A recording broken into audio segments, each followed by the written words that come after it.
வினவுவோம் அறிவோம் 22.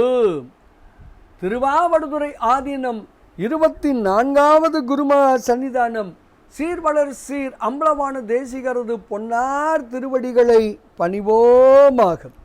வினவுவோம் அறிவோம் 22.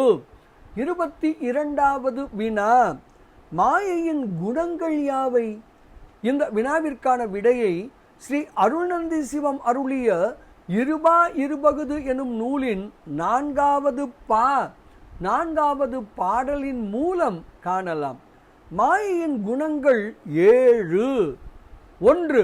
அஞ்ஞானம், நிலையானது நிலையற்றது என்பது பற்றிய அறிவு இல்லாமை. 2. பொய், உண்மை அல்லவற்றை கூறுதல். 3. அயர்வு, அறிந்த ஒன்றை மறந்து மயங்கி வருந்துதல். 4. மோகம், இழிவான பொருட்களில் விருப்பம் கொள்ளுதல். 5. பைசா சூனியம், வளமாயிருந்தும் கருமையாயிருத்தல். 6. மார்ச்சரியம், பொறாமை கொள்ளுதல். 7. பயம், அஞ்ச வேண்டாதவற்றிற்கு அஞ்சுதல். இவையே மாயையின் குணங்கள் ஆகும். இதனை ஸ்ரீ அருள்நந்தி சிவம் அருளிய இருபா இருபகுது எனும் நூல் எப்படி கூறுகிறது தெரியுமா?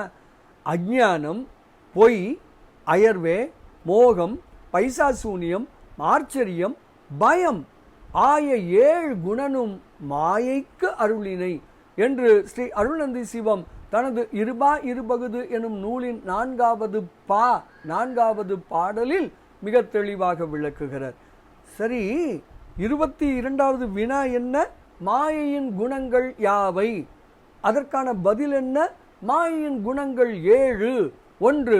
அஞ்ஞானம், 2. பொய், 3. அயர்வு, 4. மோகம், 5. பைசா சூனியம், 6. மார்ச்சரியம், 7. பயம்.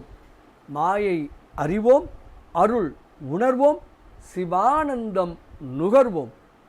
24வது குருமகா சன்னிதானம் சீர்வளர் சீர் அம்பலவான தேசிகரது பொன்னார் திருவடிகளை பணிவோமாக. சிவாய நம. திருச்சிற்றம்பலம்.